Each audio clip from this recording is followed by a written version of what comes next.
welcome back to another Prairie Sunset Ranch Farm Vlog. I'm Aaron, and thank you for tuning in, my friends. Well, the objective of this weekend's video is quite simple. We are taking that John Deere 566 baler, and we're going to be making some bales. We're going to make some canary reed bales, we're going to make some tame hay bales, and we're going to make some oats green feed bales. We're going to try to make oats green feed bales because the weather is turning here. So we got to get it rolled up, we got to get it tied up, we got to get back to the yard. So we got lots to do. So that's enough chit chat, Aaron. Let's pitter, patter, and get at her. Woo! Is there a milkshake party I'm unaware of here? Do the milkshake bring all the boys to the yard? Look at this guy. Now serving milkshakes? That guy knows what he likes. Holy. Well, it is late October, and I bet you any money, out in this area at least, I bet you 75% of the entire feed of the year was probably made in the last 3-4 weeks out here. Things are still somewhat green, and the sun was out all day, so we're gonna head out, and we probably have another, I don't know, 10 to 20 bales to make. So let's go make a few bales. And I got the boss man and Richie boy, they're out on the oats field raking it up because it's plastered against the ground. So they're raking it up. We're supposed to have a couple fairly decent days. They changed the rain to wind and a little bit of sun. Keep our fingers crossed. The drier we can make it, the better. You know, it's not going to dry out completely. That's why I say that. It might get down to, 40%. Whatever it is, I don't know. But we're going to try our best to get that baled up. But first off, let's get this field hay baled up. I was baling up okay. My baler's making some crazy sounds though. I heard a couple ticks, but then the tick went away. I don't know, man. I don't mind this baler, but sometimes it's squirrely. It seems like it goes through a lot of bearings, but I don't know. I don't know what to think. I might have a tooth broken in the pickup or something. I don't know, but I want to get this little field off.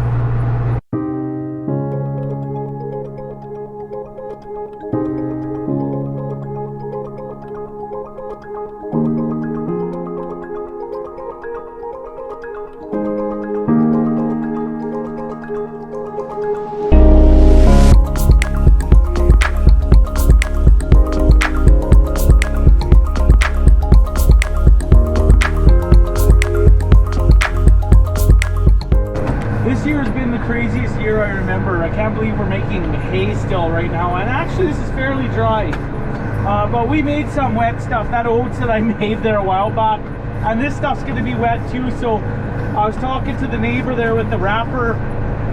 He might I know he's working like snot to get his done, so if for whatever reason we can't get his wrapper down here, what we're gonna do is we're gonna grab a big sheet of silage wrap for loose silage, and we're going to pile up the bales that we make in a pyramid, and we're going to just cover them up and just do our homemade silage. There's really no other choice because we got to get off the field. It is feed. Someone told me, I think George told me in my last video, saying it's just basically like making straw. There's no heads. There is some heads. There was quite a bit of oats heads on the feed. But there's patches where there wasn't, where it was like the second growth or third growth, I apologize.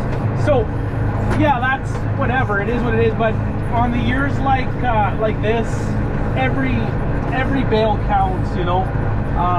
Would I normally hassle with it? No, but hay is at a premium this year, and there's not a lot of it around. This is kind of the tail end of it. I think there's the last few days we'll actually be able to make any feed. So we're trying to make the most of it. Well, this heats me up. I just want to be done with it. I don't know why. It's just, there's something off with the baler. There's a tick. I don't know. The bearings are all cool. I don't know. Something's out of alignment. I don't know what, but I'm going to try to flip this belt around. End up dumping it, shut the monitor off. No other choice.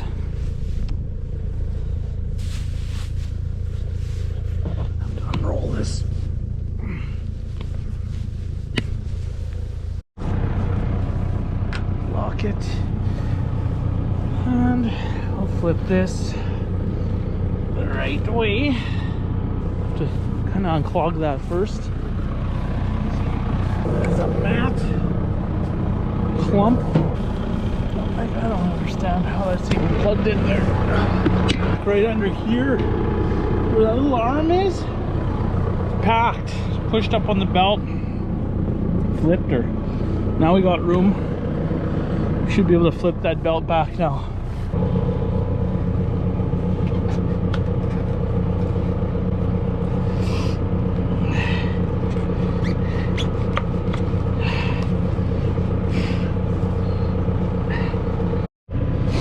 So I went into the tractor, turned on the PTO, obviously when I was in the tractor.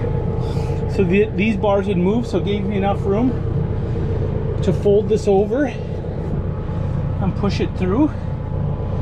So this belt, this is where the problem is, right? So we're gonna feed this through this way. So we got that through. Come on, you bugger. Come on, you bugger. I almost got it. A little more. Ukraine train of pain. Oh, yep. Come on, you son of a gun. There. Oh, that was fun. That was neat. Nifty neato. Right on. I'm gonna let you go. I'm gonna have some kind and unsavory words with my baler in privacy for a moment. I'll catch you away.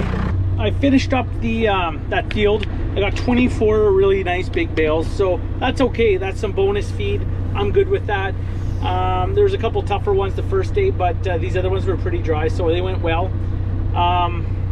Yeah, I guess we'll check out the oats, see what's raked up so far tomorrow, and go from there. We might just have to make oats bale silage, pyramid stacked, if we can't get a wrapper.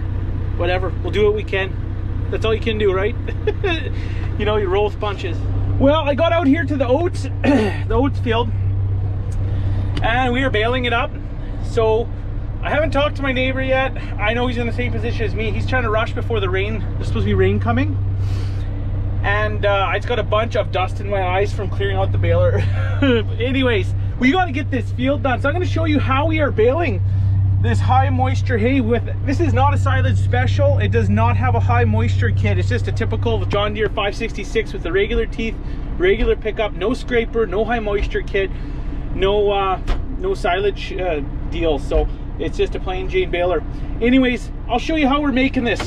So basically what we're doing here is we're starting off real slow. Like I'm starting off at around 12, 13 RPM. I'm going to C3. I'm letting it start the bale. Then I'm gonna go up a little bit in revs. Once we get the bale started, we're gonna gear up a little bit, and that's where I'm gonna leave her. That's where we leave her. So basically, we're just we're gonna leave her right there. It's gonna bale at that RPM 15 on the tachometer. I've made about 6 bales already like this. We're making them to 53 inches, plenty heavy enough to be able to pyramid them, put the silage wrap over them, do some four-man silage. A couple neighbors in the area do it, they like it, works for them, so I can't see why it won't work for us. They're pretty thrifty guys, so I'm gonna follow suit and try this out. Brad and Dave, thanks for the idea. Another bale. Another bale to kick out. Let's watch this one.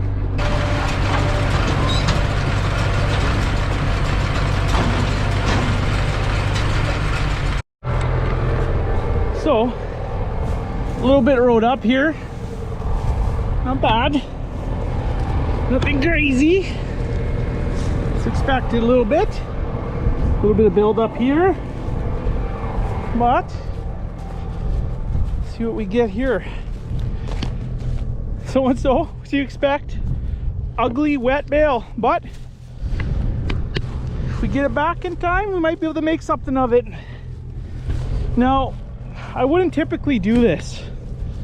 This is kind of, you know, I did the math and we're still on the brink. You know, if winter's bad, we might not have enough hay. It's the only reason I'm fighting with this stuff. I wouldn't be fighting with this otherwise, obviously. This isn't fun. This is kind of a nightmare to do. But anyways, let's continue on. It's getting cold. We're burning daylight. Whatever daylight it looks like we have. Well, we're still giving her here. Looks like it's a little drier on this end. I'd say this is further, this is probably in the 40-some% moisture range. It's a little drier on this side. This could have been because this isn't where the swather was used, so makes sense, right? This is where I laid it straight down. Anyways, it's going fairly good. Taking my time, going really slow. Don't want to stretch belts, don't want to buck belts, don't want to break chains or anything. So I just am siding on the on the side of caution. So, well, time is running out. I just had a bearing go on me. Bearing way up in here. It's a tough one to get. So, not on that side. Those are bugger.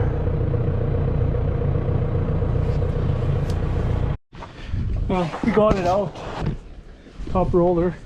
Well, I do have to give a shout out to good old John Deere Inns Brothers. Inns Brothers took in my baler, my roller. I didn't have any bearings at home. They souped it up. I called them from the road. They said, bring it down. We'll have it going in an hour. It was actually less than an hour.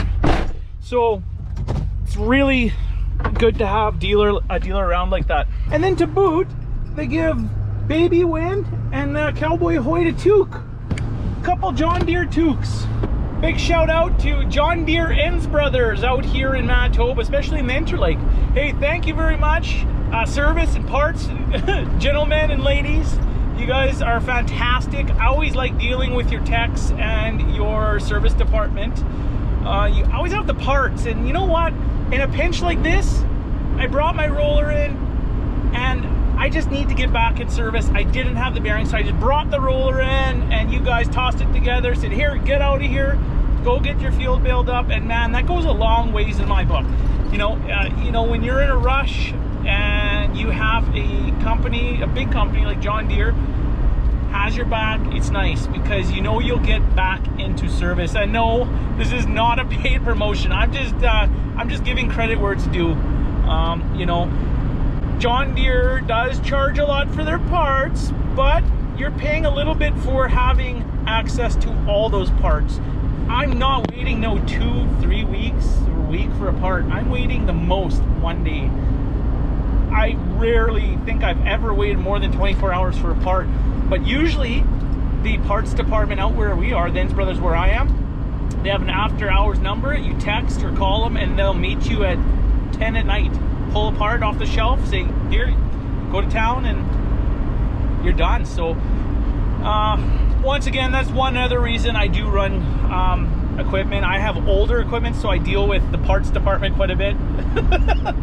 I'm gonna get this roller back on, gonna get it back onto the baler, hopefully get this field done today because the rain's coming. They said snow, possible flurries coming too down the road in a couple days, so I gotta get this off. This has to come off tonight. It might be a very long night tonight, but that's okay. Hopefully this is it for breakdowns. Well, we're making some progress now. There's bales collecting. There's also some oats collecting on my belts, but it's going, so we're gonna be working well into the night. We have to take advantage of no frost, no dew on anything. It's a little windy. It warmed up a little bit out. So I'm gonna take advantage of this. If I have to be out here till 1 in the morning, 2 in the morning, I'll do it as long as I can. Well, it's pretty late out and this is happening. Yeah, it's all plugged up. So I'm gonna call her. I'm tired, it's very late. And I've been up since 4:30 in the morning. It's on daddy duty. So April's on nights tomorrow, so I gotta try to zip out here. Hopefully it's not raining. It's supposed to rain tomorrow, so that's why I went as late as I could. I'll get a final count tomorrow. I don't know if I'll get it off tomorrow. Weather's really supposed to go sour, so hey, we'll catch you tomorrow in the daylight. Well, let's go for a drive out to that field I was baling on yesterday. I got 82 bales. Now that was roughly 50, let's say 53 to 55 inch bales. I initially said 57 to 60, but that was much too big. I made one that size. It's just too much for the loader, and it's hard on the baler. I didn't want to snap a belt or wreck anything, so I went with a 53 to 55 inch bale, and that's probably still giving me a, you know, a pretty hefty, probably 1,600 pound bale, 17. So yeah, that's what I went with. So I got 82. I am not done. So the contest is not over. So I got to figure out how to convert that, because I told you guys 57 to 60 inch. So I'll definitely take that into perspective. Well, here we are. Got 75, 80% of the field done. Got 82 of these bales made. The baler did pretty good considering it's not a silage special. They made a nice little bale though. They're fairly heavy. So yeah, that's about as big as I wanted to go. But the contest continues on. We're gonna see what I get for bales. I'm gonna have to finish baling this field up on probably Friday, I'm gonna imagine, or Saturday. So this will be next weekend's video. I'll have the final bale count, okay? Contest goes on. The contest goes on, people. But I was quite happy. I worked until midnight there yesterday, and basically the difference being this side of the field baled up way better than that last 25%, because this was cut with my disc mower and that was cut with a swather. It was sticking to the belt at the end, so I had to pull the cord. I could not go on. I made every bale I possibly could. I stopped when when my baler said, "Hey Aaron, get the hell inside, I'm done baling for the night." That's when I went in. So I really gave her yesterday. I was quite proud of my baler, and I was very happy with the outcome. So not bad so far. 82 of these girls, 82 extra bales we didn't have. I'm gonna guess that I'm gonna have another 20 to 45 bales left to make. So that would be good. Hey, if we can get 100 plus bales off here, holy, I'm really happy. It's a season saver, really. This is like the Hail Mary of baling. This is the final touchdown to win the game with seconds left. So I'm really surprised I got this off, but it did come with a little bit of work.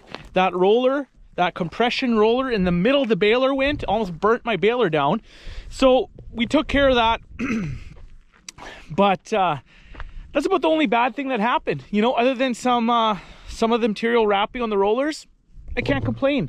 Baler did really well, but I wasn't working her too hard. These are very small bales, but any bigger than that, the baler really bounced around. It was way too heavy, and it's just not made for it. It's made for dry material, not silage material, wet material. So it did everything I asked of it. So I'm very pleased with that. So there you go. Now I guess we got to get this stuff back. So next weekend's video, I'm gonna imagine, is gonna be finishing up those bales. We'll get a final bale count, and then somebody will get some hats and we're gonna try to get these bales back, and we got to find a spot to put them and silage them. We're gonna probably do the old-fashioned style, unless I talk to my neighbor and he's done his baling, but I think he was about where I was, so he's probably behind the 8 ball as well.